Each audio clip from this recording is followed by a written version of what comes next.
जय जय रघुवीर समर्थ। नमः शांताय दिव्याय सत्यधर्मस्वरूपिणे स्वानंद अमृततृप्ताय श्रीधराय नमो नमः। नारायण नारायण नारायण नारायण। सर्व हरिभक्तांना गुरुभक्तांना स्वानंदाचा रामराम।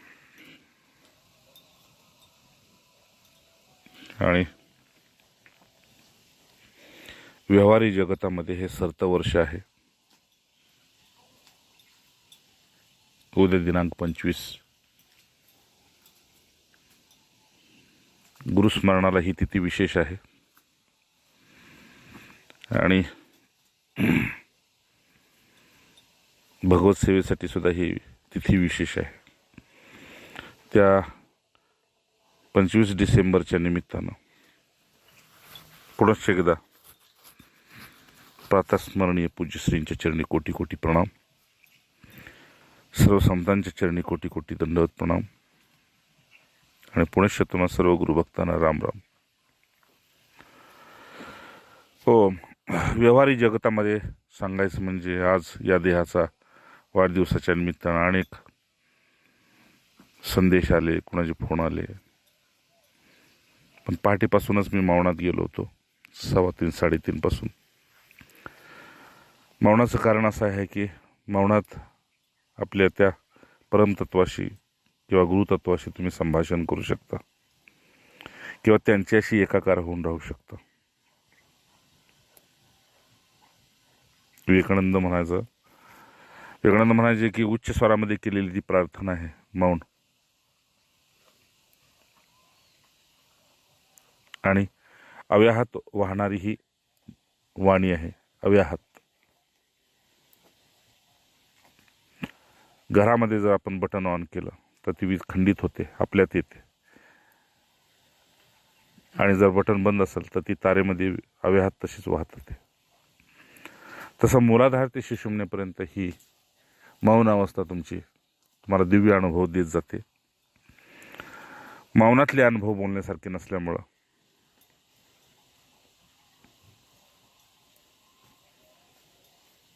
ते शब्दात कुणाला सांगणं हे कठीण जरी असलं तरी शब्दाशिवाय उमगत नाही, म्हणून मौनातली शांती ही सिद्ध शांती मानली गेलेली आहे। बाहेरची वस्तू, व्यक्ती, परिस्थितीची शांती ही कार्यारंभ कार्यकारण आहे। त्या शांतीचा आरंभ आहे, त्या शांतीचा अंत आहे, त्या शांतीचा मध्य आहे, पण या शांतीचा आरंभ नाही आणि अंत नाही। समर्थांच्या भाषेत असतची असे, ते आधी होते, आता आहे, पुन्हा राहणार। कल्पनेत आल्यानंतर हे जग सत्य वाटतंय, संकल्पात आल्यानंतर हे जीवभाव सत्य वाटतोय। या सर्वातून उपरत होण्यासाठी, जसं मागाशी आम्ही गोंदवलेला गेलो, जात असताना पाहिलं की ज्या बाजारातून चाललोय त्या बाजाराचा माझ्याशी काही संबंध नाही, आणि त्या बाजाराचा माझ्याशी नाही, माझा त्या बाजाराशी काही संबंध नाही। कबीर खडा है बीच बाजार, मांगे सबकी खैर, ना काहू से दोस्ती ना काहू से बैर। बाजारातून चाललोय, पण कुठल्याही वस्तूला किंवा व्यक्तीला चित्तानं भुरळ पडली नाही, कुठल्या वस्तू, व्यक्तीची, कुठल्या पदार्थाची। परिचित अपरिचित जरी दिसले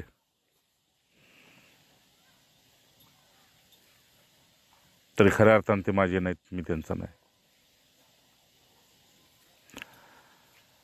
तर आज या अनुभवाच्या तुलनेत अशा अनुभवामध्ये ज्याने आपलं आयुष्य गमावलं ते कमी पडलं, काहींनी भगवंताला मागून घेतलं, काहींनी भगवंताला नमस्कार करून प्रस्थान केलं, असे दिव्यात्मे होऊन गेले। या दिव्यात्म्यांची अनुभूती आज पुन्हा एकदा अष्टावक्र गीतेच्या रूपात तुम्हाला सांगतोय। जशी खरोखर तळमळ आहे, परिणामाची भीती आहे, आत्ता चालू घडीला आनंदात राहायचंय, मस्तीत राहायचंय, परोपकारात राहायचंय, नसेल तर असंग राहायचंय, फकिरी मस्तीत राहायचंय, त्याच्यासाठी ही वाणी म्हणजे साक्षात अमृत आहे. एवढंच काय, संजीवनीचं काम करते. आपण कशा स्वरूपात त्याला ग्रहण करतो हे आपल्यावर आहे. कारण ऐकणंही सोपं आहे, सांगणंही सोपं आहे. जगण्यात आणायला लागलो की मग मायेची आपण सबबी सांगतो. असं आहे. सिद्ध महापुरुषांना सबब नको आहे. ते म्हणते तू जेवढं सोसतोयस त्याच्या 1000 पटीनं आम्ही सोसलेलं आहे, त्याच्या 1000 पटीनं आमच्या गुरुनी सोसलेलं आहे, त्याच्या 1,00,000 पटीनं त्यांच्या गुरुनी सोसलेलं आहे. तर निर्मळ शेवटचा करायचं असेल तर मूळ गोष्ट जी आहे ती संयमाला आहे.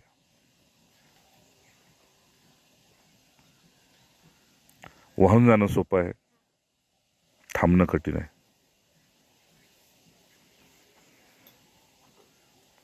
ह्या संयमाच्या शक्तीचं मूल्य त्यांनाच कळतं ज्यांना त्याचा आनंद आलेला आहे, किंवा जे दुःखी झालेले आहेत, कष्टी झालेले आहेत, शोकाकुल झालेले आहेत. असं तर जसं जशी तुमची उंची वाढत जाईल परमार्थामध्ये, तशी तशी तुमची भूक बघून तुम्हाला सगळे महापुरुष तुम्हाला सहाय्य होते.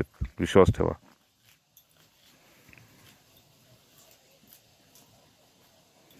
कुठूनही, केव्हाही, कधी, कसेही, पण तुम्हाला सहाय्य होणार. मागे सांगितलं ते देहात असो तत्व नसो, तुम्हीच जर देहबुद्धीच्या पलीकडे चाललेला आहात, इच्छा दाखवत आहात, ते अपेक्षित आहात, तर तेवढ्यापुरतं ते कुठूनही प्रकट होतील. अगदी वृक्षातून होतील, मातीतून होतील, कशातूनही प्रकट होतील. एखाद्या पशुपक्ष्याच्या निमित्तानं, प्रकाशाच्याही निमित्तानं ते प्रकट होतील. त्यांचं रूप विचारू नका.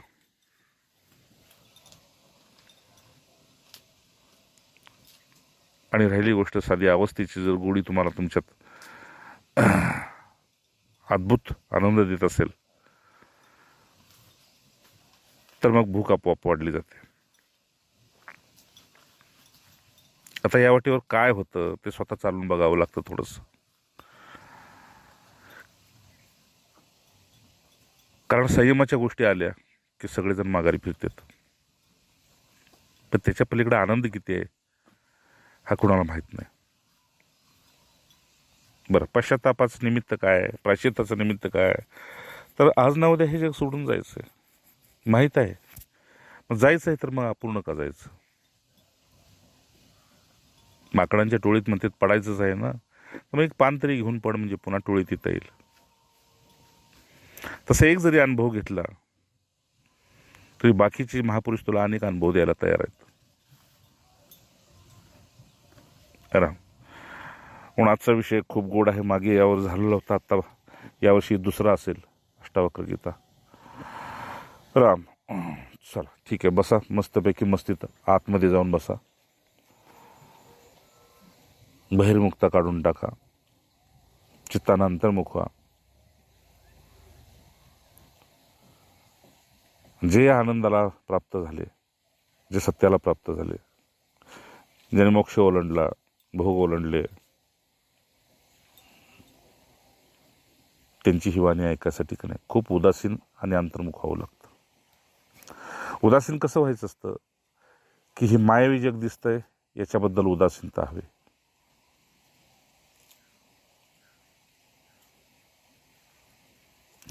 म्हणजे आतून निरपेक्ष आणि निर्वैर वृत्ती असेल तर मग उदासीनता हे तुमची आतमध्ये प्रवेश करते. आत उदासीनता शिरली की आपल्या देहबुद्धीला मोडून टाकते. पहिली दृश्य बुद्धी मोडायची असते, ठीक आहे ना, तेव्हा मग देहबुद्धी मोडते. केवळ देहबुद्धी मोडून होत नाही, कारण तुमच्या पुढे भोग पडलेले आहेत, कसेही तुम्हाला पांघरून घालतील आणि उडून काढतील. म्हणून अगोदर दृश्यबुद्धी मोडायची असते.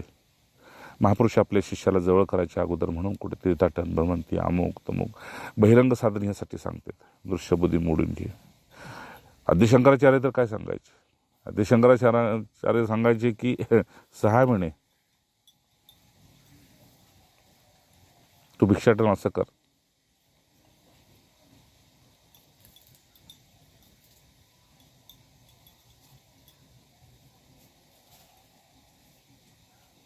की हे सिद्ध करून दाखव की हे अशाश्वत आहे.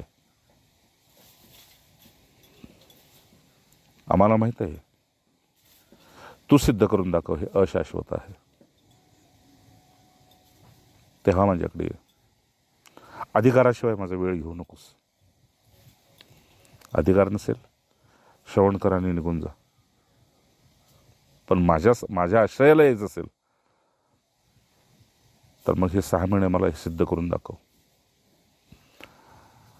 आणि त्या परीक्षेत खरा उतरलास तर संघ आहे. राम असो. चांगल्या साधकासाठी हा विशेष सुंदर पदार्थ आहे आजचा. नारायण. जय जय राम राम राम. मागे जो भाग झाला होता त्याचा सार असं सांगतो की एकदा जर आपण जमिनीत बीज लावलं, त्याला खत पाणी घातलं की पहिल्यांदा रोपटं दिसतं. त्याचं पुढं वृक्षात रूपांतर, वेलीत रूपांतर होतं. अनुकूल पुन्हा त्याला ऋतू येतो आणि अनुकूल ऋतूनंतर त्याला फुलं येतात. आणि निश्चित ती फुलं टिकली की रूपांतर त्याचं फळात होतं. त्याप्रमाणे एकदा तुम्हाला संत संग प्रिय वाटू लागला, मोक्षाची तुमच्या पुढे भूक दिसू लागली तुमचीच तुम्हाला, की त्या बीजाला महापुरुष बी खतपाणी घालतात आणि तुम्ही घालू लागता. आणि मग योगाच्या निमित्तानं भक्तीच्या वाटेनं जात असताना पुढं निष्काम कर्मयोगाची सेवा तुमच्या अंतःकरणामध्ये गोड असं अनुभव देऊन जाते की परिणामी शेवटी तुम्हाला त्याचं रूपांतर ज्ञानात होतं. सांगायचा आशय, भक्तीनंतर भक्तीच्या वाटेनं जात असताना ज्ञान हे ठेवलेलंच आहे.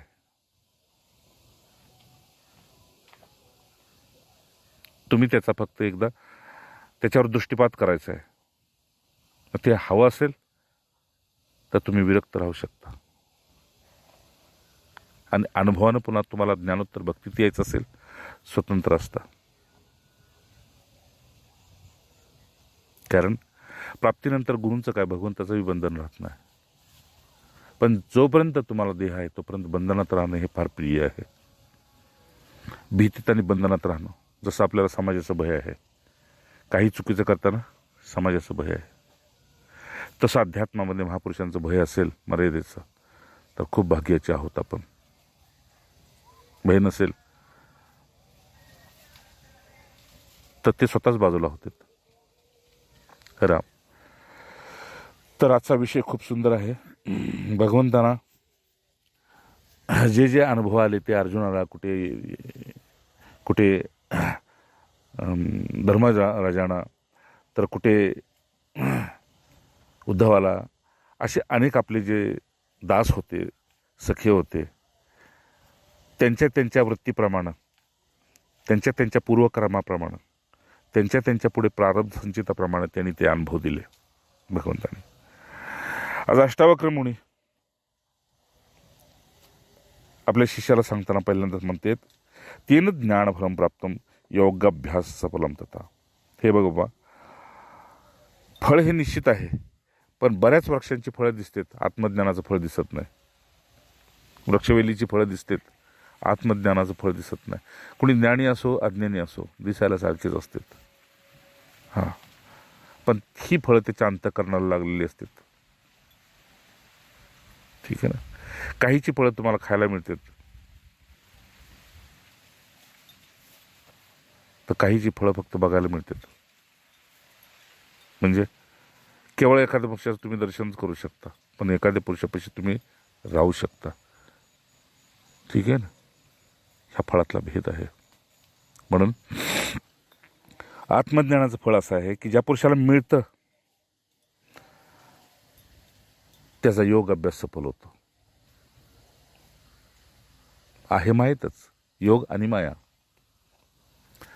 ज्याच्या संबंधानं हे चालू आहे, ज्या पुरुषाच्या संबंधानं हे चालू आहे, त्याच पुरुषाचा आश्रय घेतल्यानंतर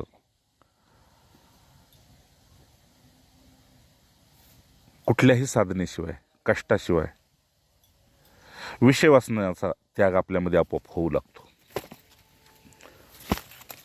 विषय आणि वासनेचा त्याग आपोआप होऊ लागतो. प्रमाण काय याला, तर इंद्रिय निर्मळ होते. समोर भोग असून भोगायची इच्छा नाही, आणि हे भोग आहेत अशी बुद्धी बी तिकडे जात नाही, फक्त दृष्टी जाते, बुद्धीच जात नाही. आणि बुद्धी न गेल्यामुळं त्यांचं मन त्यांच्या ताब्यात असल्यामुळं मनाचं काहीच चालत नाही. ठीक आहे ना, काहीच चालत नाही. म्हणून मागाशी मी अनुभवलं, आम्हाला इकडे प्रार्थना सुरू झाली, काय ते आरती, म्हणून आम्हाला बाहेर थांबवलं होतं. पहिल्यांदाच मी होतो. आपोआपच वृत्ती अंतर्मुख झाली आणि त्यांच्याशी तदाकार झाली महाराजांशी. आणि बाहेरून बी डोळ्यातून पाणी आलं ना, आतून बी पाजर सुटला होता की महाराज साक्षात वार्तालाप सुरू झाला. बरं झालं आलास, हां ठीक आहे. आणि ते समोर फोटो दिसत होते महाराजांचे 3-4 मुद्रेतले, ते बघितले. अनुभव इतका गोड होता की तो शब्दात काय सांगायचा.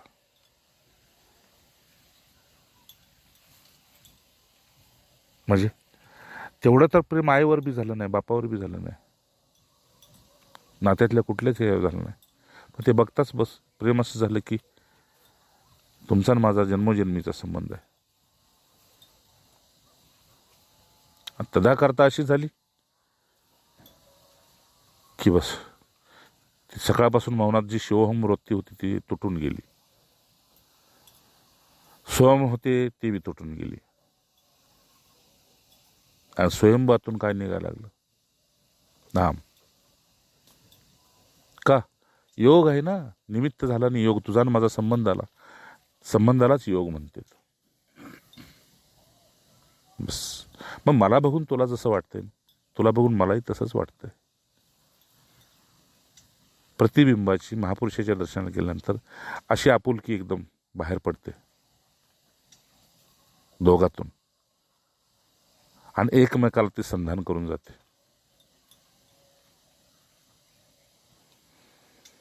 मग काहीतरी निमित्त झालं आणि जोशीबुवांनी हाक मारली पुन्हा 2-2, 3-3 वेळा आज जायला.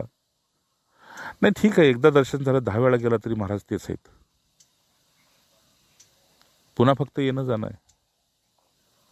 पण पहिल्या भेटीतलं जे प्रेम आहे ते तुम्हाला स्मरणात ठेवून जातं, आपले आणि त्यांचे. काहीतरी इंग्लिशमध्ये म्हणतात लव्ह इन फर्स्ट साईट. काय हे, एकदा दृष्टीपात झाला की बस संपलं. पुन्हा पुन्हा दृष्टीपात टाकून तसा होत नाही. हा, संबंध तोच राहतो, अनुभव तो येत नाही.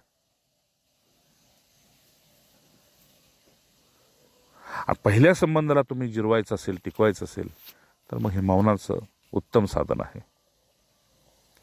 का सांगतोय हे राम, अशा महापुरुषांच्या संगतीत गेल्यानंतर ते समाधीत आहेत असं बाकींच्यासाठी आहे, पण तुझ्यासाठी ते साक्षात आहेत. ठीक आहे ना, बाकीच्यांच्यासाठी ते समाधीस्थ आहेत. पण अशा दिव्य आत्मे आहेत की समाधी करताना दिसत नाहीत, आणि समाधी कधी त्यांची तुटत नाही. कसं ओळखायचं तुम्ही, आम्ही सांगा. तुटत नाही समाधी त्यांची. शास्त्रानं अशा समाधीच्या भरपूर व्याख्या केल्या, पण महापुरुषांची एकच व्याख्या असते, आणि ती व्याख्या म्हणजे मी तुम्हाला दिसतोय, मी मला दिसत नाही, ही माझी समाधी आहे. ठीक आहे ना, अनुभवून बघा कधी. ज्या क्षणाला तुम्ही तुम्हाला दिसणं बंद व्हाल त्या दिवशी भगवंत तृप्त होईल तुमच्यावर, आणि तुम्ही त्या तत्वात नाहून जाल. या घडीला देह जाऊ दे, सुटू दे, काही अपेक्षा नाही, काही नाही, काही नाही.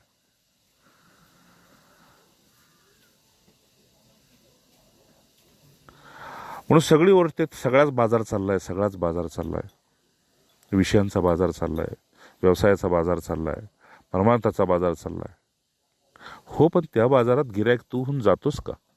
का जातो?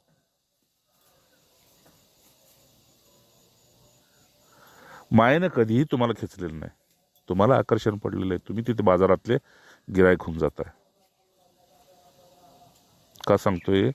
अष्टावक्र जनकाला सांगते, बाबा हे बघ, एकदा इंद्रिय निर्मळ झाली का नाही की स्वमध्ये आरामशीर विश्रांती घेतात. बाळ पिलं की नाही आईला, ठीक आहे ना, ते पाळण्यात आहे का, गादीवर आहे का, खाली आहे का, मांडीवर आहे हे बघत नाही. आपल्या मस्त आपल्या फकिरीमध्ये झोपून जातं. ठीक आहे ना. माश्या बसल्या तरी बाहेरची मारतात, आणि मच्छर बसले तरी बाहेरची मारतात, उघडं पडलं तरी बाहेरचे सांभाळतात. तुम्ही सुद्धा ह्या तत्वात विश्रांती करायला लागला की प्रकृती तुम्हाला सांभाळू लागते. राम. ठीक आहे ना. आता हे सांगताना आम्हाला भरून येते आत, त्यानं कसं सांभाळायचं. ठीक आहे ना.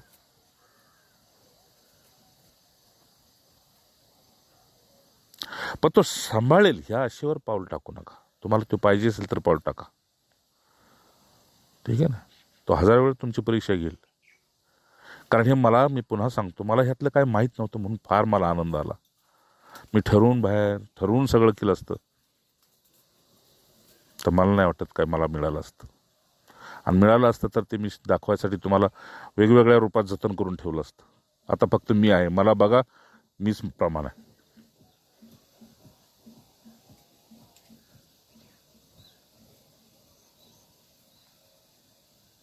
बस. सार काय की शेवटी उरतं त्या योगातला संबंध, आणि त्या संबंधाला प्रेम म्हटलंय. ठीक आहे ना. योगातला संबंध. बस.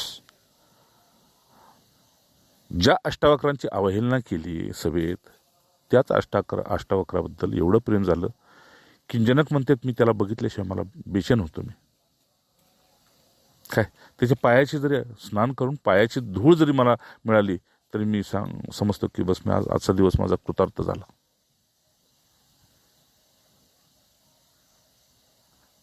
अच्छा.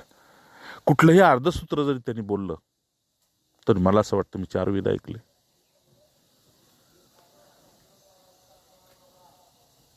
पण संबंधात मला असं वाटतं नेहमी की माझ्यात उणीव पाहावी त्याने, माझ्यात पूर्णत्व भाव नाही.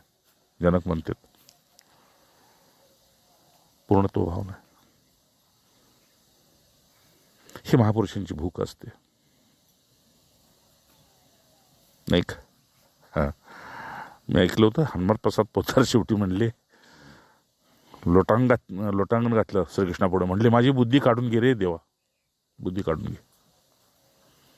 बस फार झालीच. वेगवेगळ्या कपाटात मला घेऊन जाते, माझी ही बुद्धी काढून घे देवा.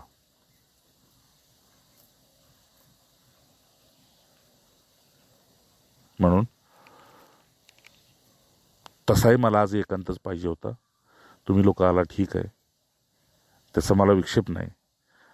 आणि असं मी पहाटे काही ठरवलंही नव्हतं की मी आज कुठेतरी निघून जायचं आणि एकांतात जायचं. पण मौनाचा जसा आदेश झाला जप करता करता, तसा मी एकदम परितृप्त झालो. का मौन व्हायचं होतं? तर कृपेची अनुभूती तुझ्यामध्ये खेळत राहावी. पुरुषार्थ निमित्त आहे, साधन निमित्त आहे, पण आता प्राप्तीनंतर कृपेलाच प्राथमिकता दे. पुरुषार्थ गौण आहे.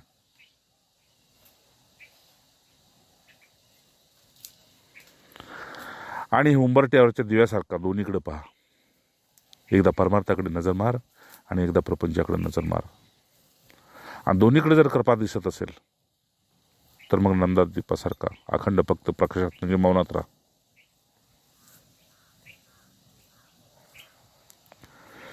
राम. म्हणून हे जनका, असा स्वमध्ये पुन्हा खेळणारा, ज्याची इंद्रिय निर्मळ झालेत, तो संसारात असला आणि नसला, तो तत्वविद झाल्यामुळं, तत्वाचा ज्ञानी झाल्यामुळं बाहेरचे जसे खेदाला प्राप्त होते तसं तो खेदाला कधी प्राप्त होत नाही. यो न हर्षती न द्वेष्टी न शोचती न कांक्षती, शुभाशुभ परित्याग, मानापमान तथा मानापमान.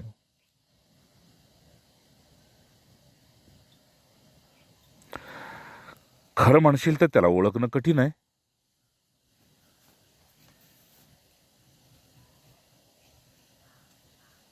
पण तरी बी काही खुणा असतात.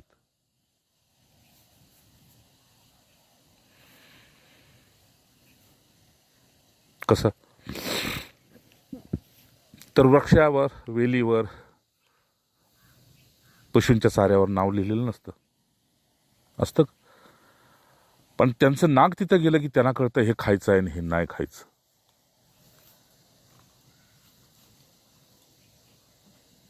असे पशु एकमेकाला बघून हसत नाहीत, पण प्रसंगी क्रोध आला तर तो मात्र लगेच आपल्याला कळतो. इथेही महापुरुषांच्या बद्दल असंच आहे. त्यांचे खायचे दात वेगळे असतात, त्यांचे दाखवायचे दात वेगळे असतात.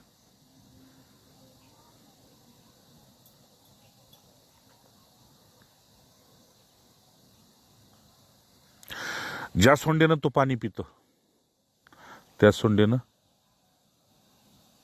श्वास घेतो. ठीक आहे ना, हे माहिती आहे ना. तसाच हा महापुरुष असतो. ज्या देहानं या परमार्थात प्रपंचात राहतो त्याच देहाच्या बुद्धीत, त्याच देहबुद्धी रहित किंवा त्याच अंतःकरण रहित स्थितीमध्ये अवस्थेच्या मार्गाने तो निघून जातो. स्थितीमध्ये राहून अवस्थेच्या मार्गाने निघून जातो. नीट विचार करायचा. म्हणून म्हणतात ज्ञानी झोपलेला दिसेल पण झोपलेला नसतो, बोलताना दिसेल पण बोलत नसतो, चालताना दिसेल पण चालत नसतो. म्हणजे आपण जसं बघतो तिथं आपण फसतो. म्हणून त्यांच्याबद्दल तर्कबुद्धी, देहबुद्धी, चिंतन विचारबुद्धी लावणं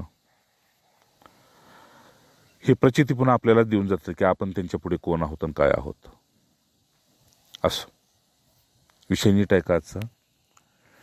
जनका, यासाठी तुला सांगतो, अशा आत्मज्ञानामध्ये रममान झालेल्यांच्याबद्दल मी कुठल्या शब्दानं तुला काय सांगू. एवढं सांगतो, विषयांचा आनंद त्यांना कधी आनंदित करू शकत नाही. पण त्या पुरुषांच्या पुढे कधी विषय नाचू नयेत.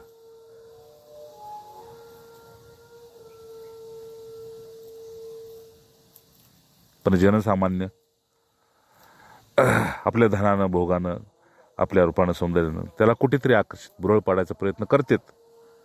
पण त्याच्यासाठी सर्व विष्टे समान झालेलं असतं.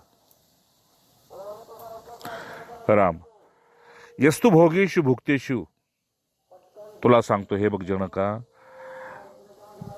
ज्या पुरुषाला गतकाळामध्ये भोगलेल्या जे काय भोग असतात, याच देहानं भोगलेल्या काय भोग असतात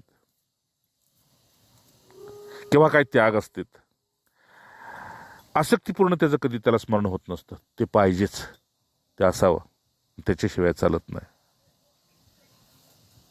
किंवा एखाद्या काय न भोगलेल्या भोगाबद्दल त्याला कधी अशी आकांक्षा, अपेक्षा राहत नसते. सांगायचं त्याला आसक्ती बी नसते ना आकांक्षा बी नसते.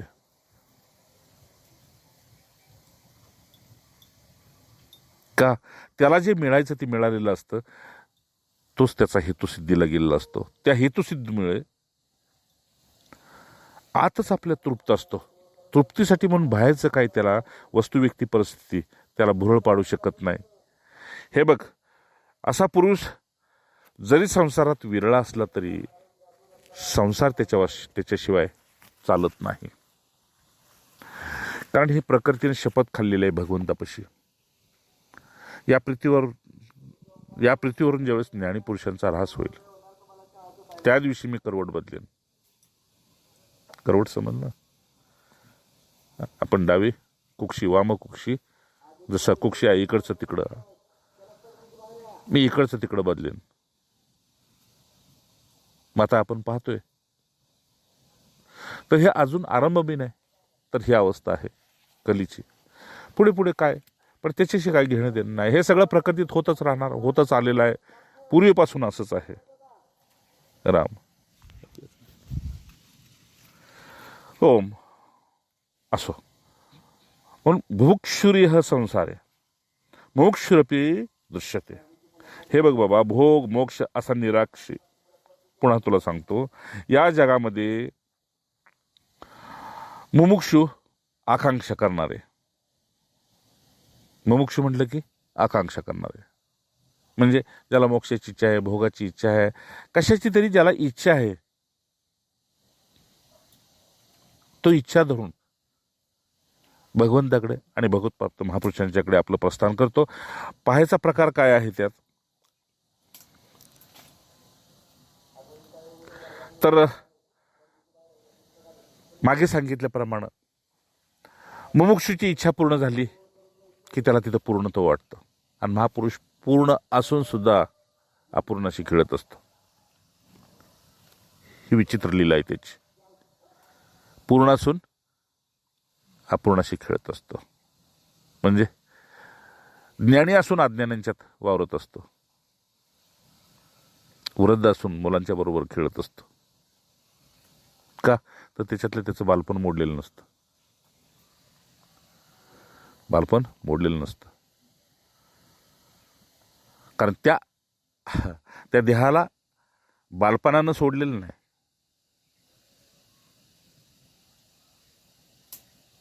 स्मृतीला सोडलेलं नाही. फक्त देह मोठा होत गेलेला आहे. जसं म्हणतात क्षीणे पुण्य मरते लोके. आपण कुणीकडे वाहतोय हे माहित आहे, पण आपण काय होतो हे तो अजून विसरलेला नाही.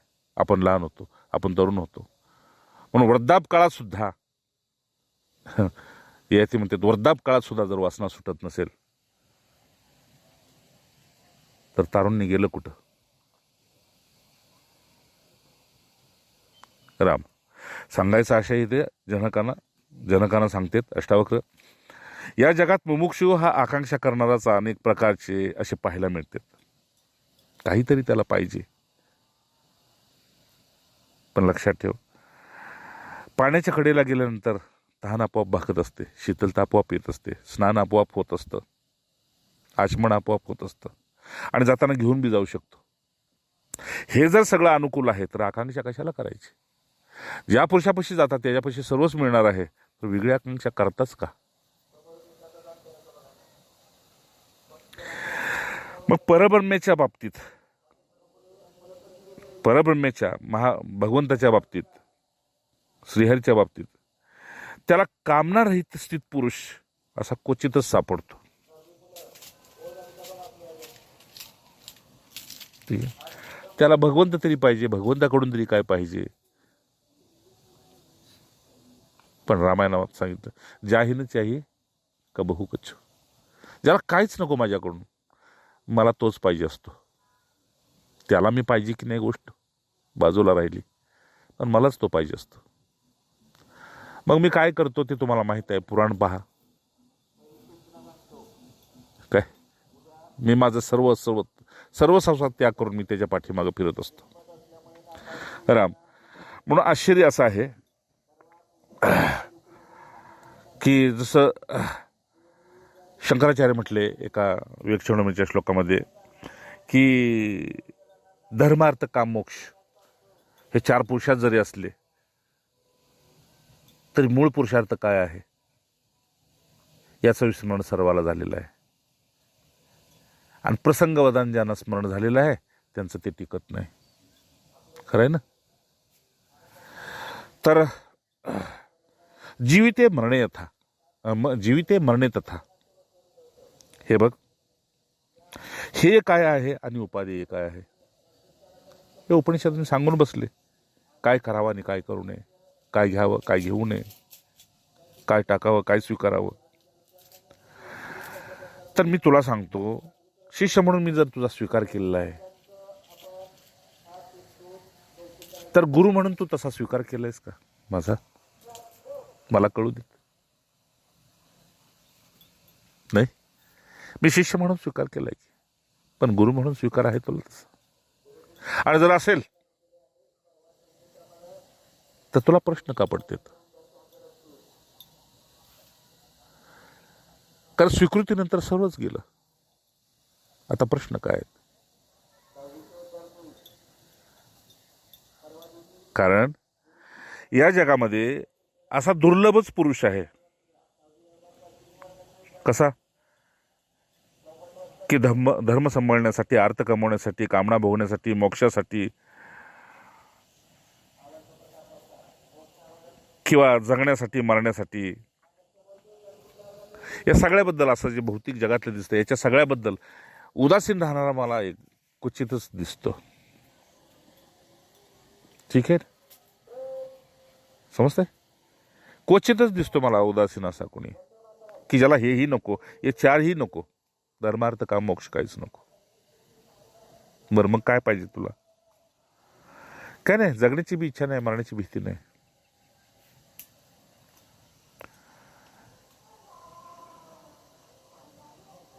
आणि जर कुणी तुम्हाला भेटत असेल तर माझ्यासाठी माझ्या भेटीला तू कृतार्थ आहे, त्याच्या भेटीला मी कृतार्थ आहे. कोण म्हणते महामुनी अष्टावक्र. पण तरीही पुन्हा सांगतो, पृथ्वी जंगल ओसाड नसतं. ठीक आहे ना, म्हणून त्याला जंगल म्हणतात. जंगल कधी ओसाड नसतं आणि सागर कधी सुकत नसतं. सूर्य कधी अंधाराला प्राप्त होत नसतं. हे जसं अशक्य आहे, ठीक आहे ना, आकाशात कधी पेरणी होत नसते, हे जसं अशक्य आहे ना, तसं महापुरुषाशिवाय हे जग कधी ओसाड नसतं. ते आपलं पुण्य प्रारब्ध संचित कसं असेल तसं. काही वेळेस असं वाटतं की असं कसं होईल, मी दुर्योधनवरतीच आहे, रावणवरतीच आहे, कंसवरतीच आहे, पण तरी सुद्धा मग मी महापुरुषाच्या संघात कसा काय, नाही का? अनेक रामायणामध्ये प्रत्येकानं, मारुतीने बी आपल्याला दूषण लावून घेतलंय, तुलसीने, किती जणांनी मोसमकावून कुटील खलका, मी स्वतःबद्दल काय काय काय काय करून घेतलं. हे कसं शक्य आहे? विभीषणाला सुद्धा असा प्रश्न पडला, हे कसं शक्य आहे? पण त्याची कृपा असेल आणि संतांचा आपल्या हातात हात असेल, त्यांच्या हातात आपला हात असेल, सगळं शक्य आहे. का? आपण वर्तमान पाहतो आणि ते भूत भविष्य पाहतात. ठीक आहे ना, आपण सगळे वर्तमानात अपेक्षित आहोत. आणि ह्या महापुरुषांचं लक्ष मागे दोन्हीकडे गेल्यामुळं सगळ्या गोष्टीबद्दल असे उदासीन असणारा देवदुर्लभ आहे. पण तरी बी कामणारीच असल्यामुळं, या 4-5 किंवा प्रकृतीच्या आकर्षणाबद्दल कामणारहित असल्यामुळं, उदासीन असल्यामुळं महापुरुष त्याला शोधून काढतात. ठीक आहे ना. आता जसं मला काल युवराजने दाखवलं, मातीतून अत्तर काढतात. शक्य आहे, पण केलंही शक्य त्याने. मराठीत म्हण ऐकायचो लहानपणी, वाळूचे कण रगडिता तेलही गळे. हे ऐकलं होतं. वाळूत ना तेल पडेल का? एक वेळ फोलकटातून पडेल, पण वाळूतून कसं पडेल? पण अशक्य ते शक्य करीताच आहे असं, आहे की नाही? तुका म्हणे अभ्यास येथे असे. भगवंत ते सांगते, तो अभ्यास कर, अभ्यास कर, अभ्यास कर, पण जोडीला वैराग्य धर. आशय असा की नित्य आपली उपासना आपण जर वेळेवर करू लागलो किंवा वेळ काढून करू लागलो तर नक्कीच आपल्याला हळूहळू वैराग्य जागा होतं. वैराग्यातून विवेक जागा होतो. विवेक वैराग्याच्या आश्रयानं संतपुरुषांचा आश्रय होतो. संतपुरुषांचा आश्रय झाला की सत्संग मिळू लागतो. सत्संगातून आपल्याला आलेल्या प्रचिती धडे देऊन जातात, प्रचिती देऊन जातात. आता ह्याला स्थिर करणं हे आपल्या हातात आहे. अस्थिर का होतोय तिथून आपल्याला तिथं लात मारणं आपल्या हातात आहे. अस्थिरतेचं कारण काय? मग स्थिरतेचा आनंद तुम्हाला आलेलाच असतो. भले थोड्यापुरता आला असेल, पण त्याच्यावर तुमचं कधीतरी लक्ष गेलेलं असतं. राम जनकाला सांगतात गुरु त्यांचे, यथा जीविकिया तस्मात दंड आस्ते यथा सुखम. हे बघ बाबा, वांछान विश्वविलये न द्वेषस्तस्य स्थितो. म्हणजे मी त्याला धन्य म्हणतो. आपल्या शिष्याला सांगतो, मी त्याला धन्य म्हणतो. या विश्वाचा कधी लय व्हावा, फार हे आता कलियुग घोर आहे, आता हे बुडावं, काही नाही जगण्यात अर्थ, आपण तरी जावं, असं बी त्याला कधी वाटत नाही. म्हणजे विश्वासा लय व्हावा अशी त्याच्यात कधी इच्छा नसते. आणि हे विश्व स्थिर राहावं, रामराज्य पुन्हा यावं, असंही त्या ज्ञानीपुरुषाला कधी वाटत नसतं. हे प्रकृतीत असं होतच असतं आणि बाजूला होतं. संसार इसमें होता रहता है. कुठलंही युग असो, मन तेच असतं. फरक एवढाच की सतयुगात ते सात्विक असतं, कलियुगात ते तमगुणी असतं. मन तेच असतं. नाही, समुद्रावर जर लाटा येतच नसत्या तर तो स्वच्छ झाला नसता. बस या प्रकृतीवर लाटा खेळतात, वासना उपासनेच्या. आपल्यावर सुद्धा अंतःकरणावर त्या लाटा खेळतात. पण लाट सात्विक आली की आपण समजायचं का आपण शुद्ध झालो. लाट अशुद्ध आली की समजायचं आपण अशुद्ध झालो. नाही, मग काय कर, दोन्ही बद्दलच्या इच्छा काढून टाक. स्थिरतेबद्दल सुद्धा आणि अस्थिरतेबद्दल सुद्धा. हा ठीक आहे, खाण्यातला बदल झाला असेल, संघातला बदल झाला असेल, त्यामुळे विचारातला बदल झाला, आणि विचारातला बदल झाल्यामुळे आतमध्ये ह्या ज्वारभाटा यायला लागल्या. असं पण मृत्यूची एक सुनामी येणार आहे पुढं.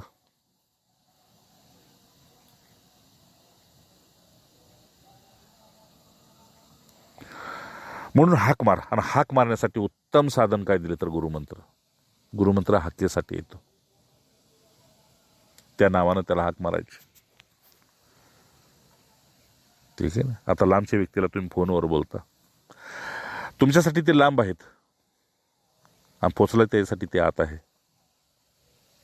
गर्दन झुकवली, मुलाखत करली. पण ज्यांना लांब वाटतोय त्यांनी गुरुमंत्राच्या नामाच्या रूपात हाक मारावं.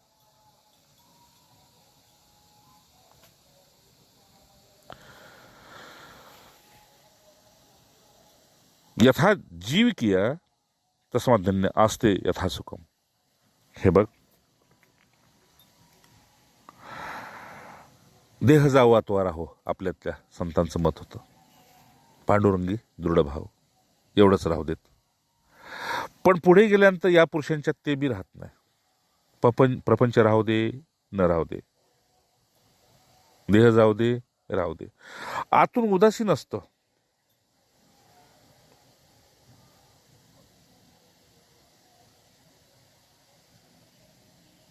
थोडक्यात काय, जे प्राप्त आहे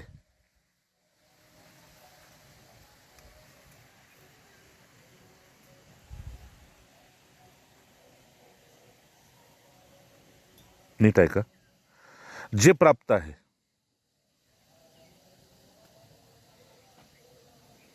ते पुरं आहे.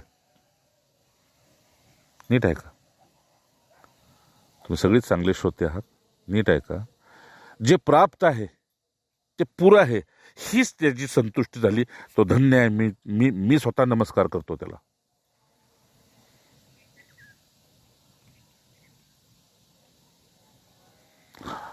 मग ही शर्यत अप्राप्तवाल्यांचीच आहे. त्याचं नाव संसार आहे. असून सुद्धा पळतेत आणि नसून सुद्धा पळतेत. म्हणून ज्ञानाच्या बाबतीत असेल किंवा धनाच्या बाबतीत असेल, धर्माच्या बाबतीत असेल, अर्थाच्या बाबतीत असेल, नसतं तर. लक्षात आलं का तुमच्या? जे तुम्हाला आत्ता प्राप्त आहे ते पर्याप्त आहे. आता पुरे बस. मला हे का फार आवडलं.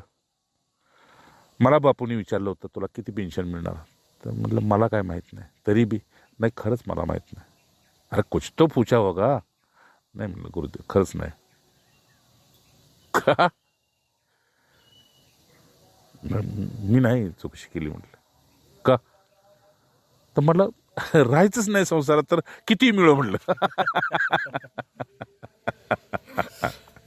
पागल, असं थोडं चालतं. आता ते पागलपणच होतं ना. अज्ञानातल्याच भाषा सगळ्या. बेवकूफ. किसी से पूछा नाही. म्हटलं नाही विचारलं कुणाला. अच्छा, तुझ्या बरोबरीचं कुणी गेला असेल त्याला किती मिळेल, नाही विचारलं मी त्याला. आज मी या मातीत बसून आज या मितीला सांगतोय, मी कधीच पैसे मोजत नाही, आलेले सुद्धा. मी त्यांनाच साक्षी ठेवून सांगतो, म्हणून मी श्रीमंत आहे. खिशातले बी नाही, 4 पैसे वाचून ठेवलेले बी नाही, कधीच मोजत नाही. म्हणून जगातला एकमेव श्रीमंत आहे ज्याला आपली श्रीमंती माहित नाही.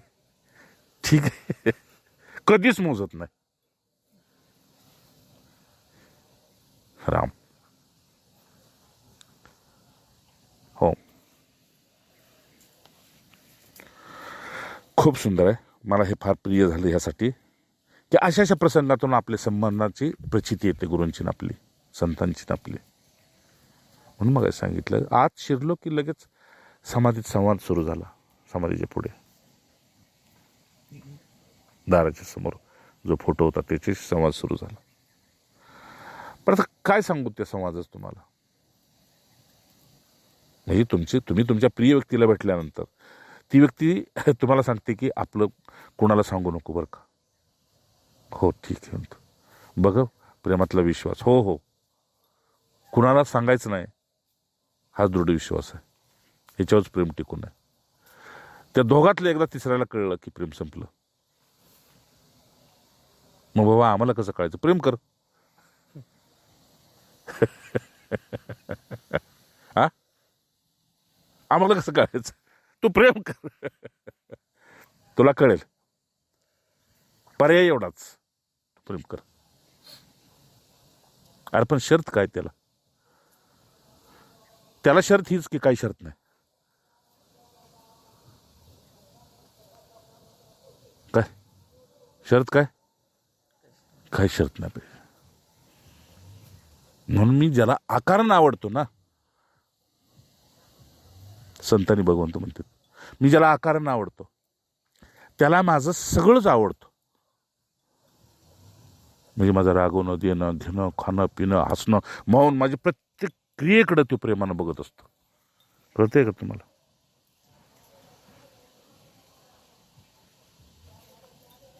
त्यात जाऊन उतरून ते अनुभवा.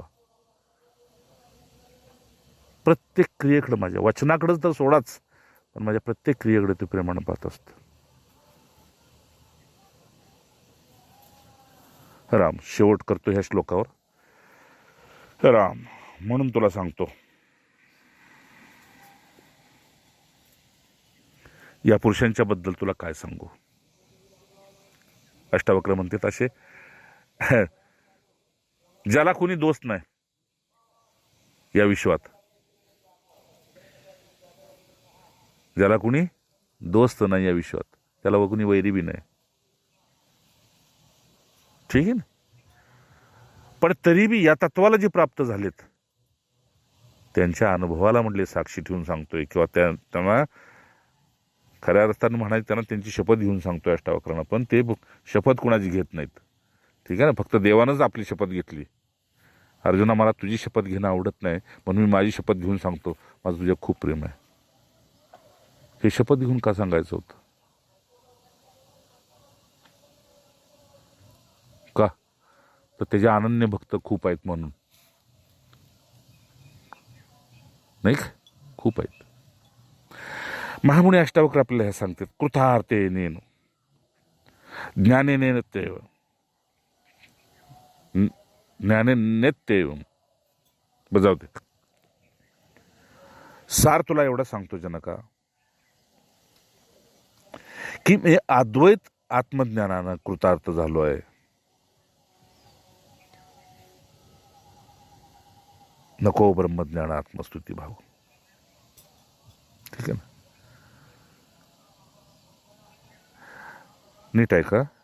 मी अशा अद्वैत आत्मज्ञानानं कृतार्थ झालोय, अशी सुद्धा जाणीव ज्या पुरुषाला शिवून जात नाही,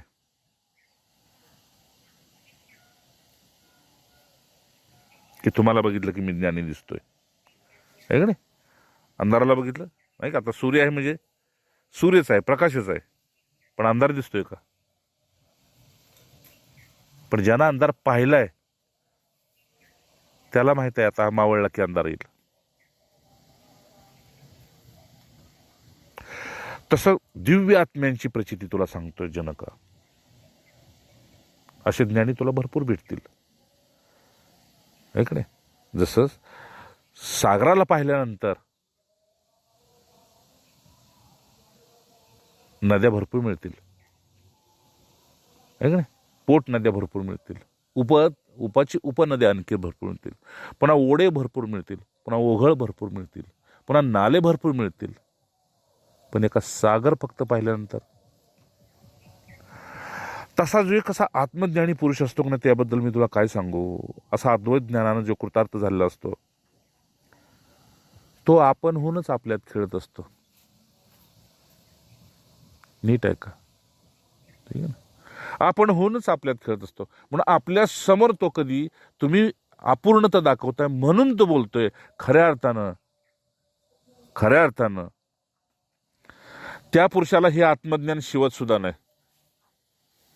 द्या, लाट खेळताना दिसते तुम्हाला, तुम्ही बाजूला आहे म्हणून, पण त्या लाटेनं म्हणायचं का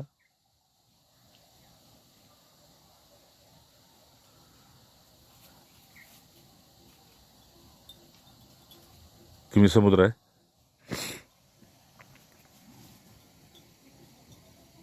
का तर समुद्र आणि लाट दोन नाही ना, आहे का? मग तिनं म्हणायचं का मी समुद्र आहे? का समुद्रानं म्हणायचं ही लाट माझी आहे? नीट आहे का? चांगले अभ्यास करणाऱ्याला ह्यातलं थोडंसं रहस्य कळत जातं.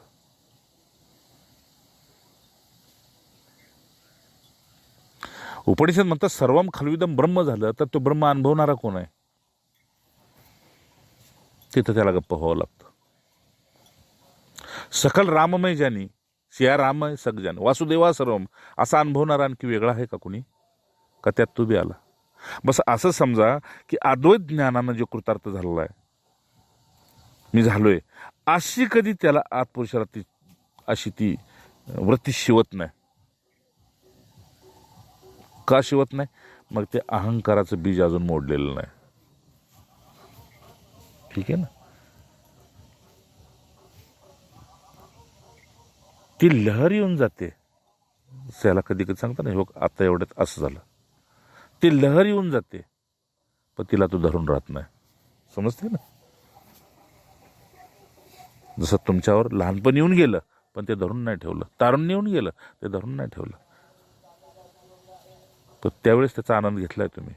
लहानपणीचा लहानपणी, आत्ताचा तारुण्यातला तारुण्यात, आता वृद्धापकाळाचा आनंद आहे. नीट आहे का? शेवट करतोय. असा कृतार्थ जो झालेला आहे तो त्या अद्वैत ज्ञानाला, आत्मज्ञानाला धरून राहत नाही. कृतार्थ झालेला आहे तो धरून राहत नाही. मागे मी सांगितलं होतं, सुखाची घडी लोटता सुख आहे. तुम्ही कुठल्याही परमार्थात असो प्रपंचात, ते सुख घ्यायला गेला की थोड्या मला पुढे मग दुःख आहेच. ते काय धरून ठेवू नका. का धरून ठेवू नका? अजून पुढे तत्व सांगतोय, ते तुमच्यापासून वेगळं नाही म्हणून धरून ठेवू नका. ठीक आहे ना? दिसायला दिसतंय पृथ्वीपासून आकाश वेगळं आहे, पण आकाशातच पृथ्वी आहे. तुम्ही बी त्याच्यात आहात, ते बी तुमच्यातच आहे. हे रहस्य आनंद देऊन जातं का नाही? असं बुद्धीनं कळणं, अंतकरणं कळणं ठीक आहे. आनंद देऊन जातं त्यावेळेस मग अश्रुपात होतो. ठीक आहे ना? पण ज्यांना अनेक प्रयास करायला लागले हे समजून घ्यायसाठी, आणि ज्या घडीला त्यांना कळलं त्या घडीला ते गप्प झाले. नाही का? गुरुदेव म्हटले मला 7 वर्ष लागलं. पण हे का लागले हे ज्याची त्यालाच कळलं. त्याची कारण काय सांगू तुम्हाला, पुढे बघा. पण अशा पुरुषाला कृतार्थ झाला, त्याला आत्मज्ञान शिवत नाही. अद्वैत ज्ञान त्याला ते सात्विक अहम वाढवून त्याचा ठेवत नाही. मग किंवा असं समजा की ही बाहेरची जी इंद्रिय आहेत, म्हणजे खाणं पिणं, ऐकणं, बघणं, स्पर्श करणं, आहे नाही, काम, क्रोध, जे अंतकरणाचे काय आहेत, वास घेणं, जे काय असेल ते, हे सगळे व्यवहार ते सर्वसामान्य सारखंच करत असतात. तरी सुद्धा दोन्ही ठिकाणीची वृत्ती कधी भंग होत नाही कृतार्थतेची. लक्षात येते ना?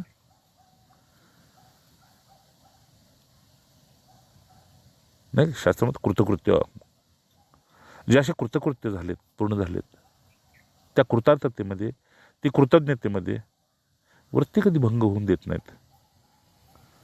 साधं उदाहरण सांगू तुम्हाला. प्रसंगाला कुत्रं खावं लागलं विश्वामित्राला, वृत्ती भंग झाली का? नाही ना. पराशरांना मत्स्यगंधेविषयी संबंध ठेवावा लागला, वृत्ती भंग झाली का? श्रीकृष्ण गोपीत नाचले, वृत्ती भंग झाली का? रामाने कोणाला मारलं, काय केलं, वृत्ती भंग झाली का? नाही ना. हे वृत्ती भंग होत नाहीत म्हणजे काय? हे असे अभंग आहेत, असे अभंग आहेत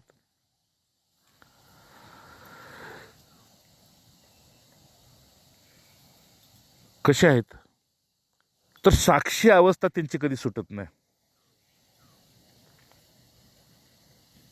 त्यामुळे वृत्ती भंग होत नाही.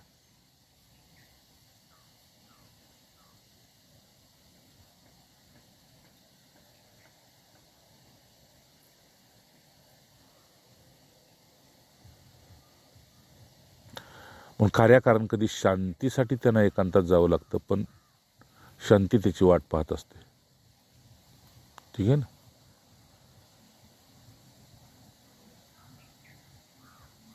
जसं आज महाराजांच्याकडे जायचं का नाही जायचं हे रात्रीपासून काकीचं चाललं होतं. मग इथे स्वयंपाक करू, इथेच प्रसाद घेऊ, इथेच नैवेद्य दाखवू. मी म्हटलं ते उद्याची उद्या बघू, उद्या बघू. ठीक आहे. पण मौनात जप करताना मौनात गेलो, झालं बस. जायचं का नाही जायचं ह्या दोन्हीतलं काहीच नाही.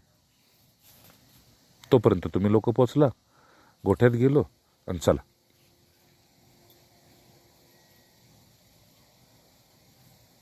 असो. तर हे जोपर्यंत मिळत नाही तोपर्यंत भूक दिसली पाहिजे. कुणाला? महापुरुषांना, मी स्वतःला आणि भगवंताला बी भूक दिसली पाहिजे. आणि त्या भूकेसाठी तुम्हाला काय त्यागावं लागतंय आणि काय ग्रहण करावं लागतंय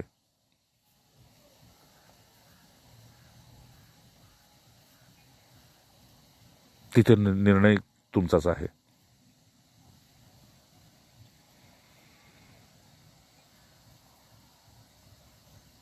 पण जे आत्ता आपल्याला सुख मिळतंय, आनंद मिळतोय, त्याच्या आरोप खरं पटीनं त्याच्यात आहे हे विसरू नका.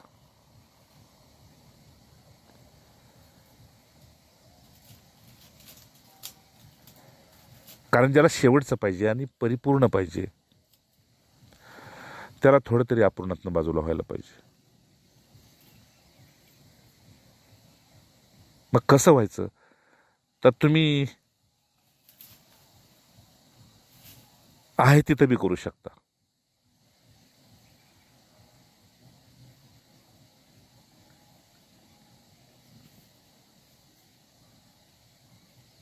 किंवा आहे तिथून बाजूला होऊन बी करू शकता. ते सगळं तुमच्यावर आहे. अडचण काय? भूक बघून टिकलं जातं आणि भूक बघूनच कृपा होते.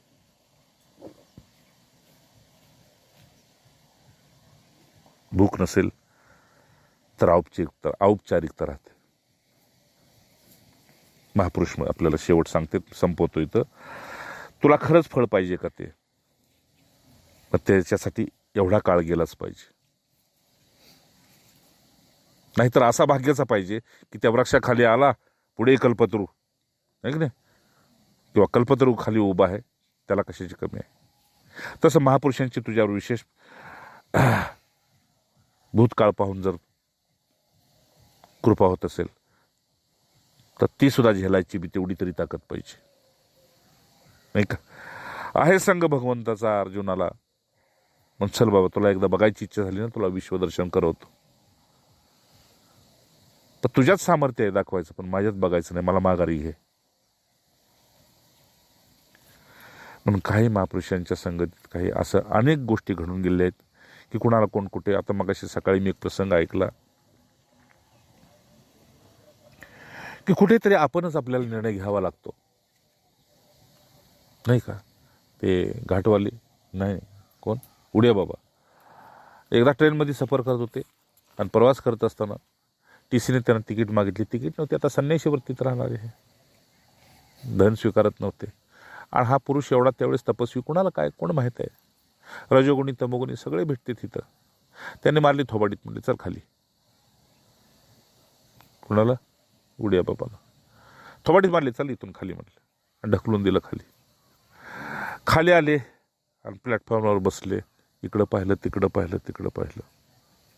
आणि आनंदीमाई, अखंडानंद वगैरे तिकडं कुठं ते होते, तिकडे ते चालले होते. त्यांना कळलं अजून आले नाहीत, अजून आले नाहीत, अजून आले. क्षणिक चालत प्रस्थान केलं. तिथून पुन्हा त्यांना कळलं की कोणीतरी सांगितलं, पोहोचले तिथपर्यंत आलेत म्हणून. त्यांना ती गाडी न्यायपाठी म्हणले, नाही गाडीत नाही बसणार. जाग्यावर निर्णय घेतला, इथून पुढे देह आहे तोपर्यंत कुठल्याही वाहनाचा वापर करणार नाही. टिकवला अखंड. ठीक आहे, प्रसंग शिकवून जातो. तुझी अशी इच्छा आहे ना संन्याशानं पायी चालायचं, कुठलंही वाहन नाही, ठीक आहे, आजपासून नाही चालणार.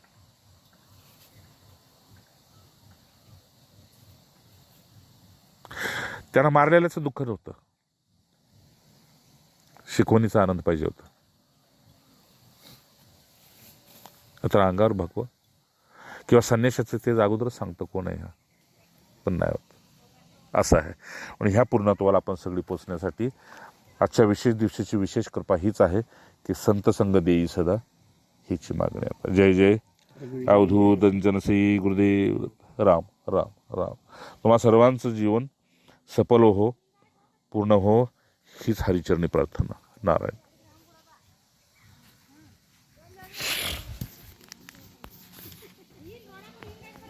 पेन आहे का कुणाकडे?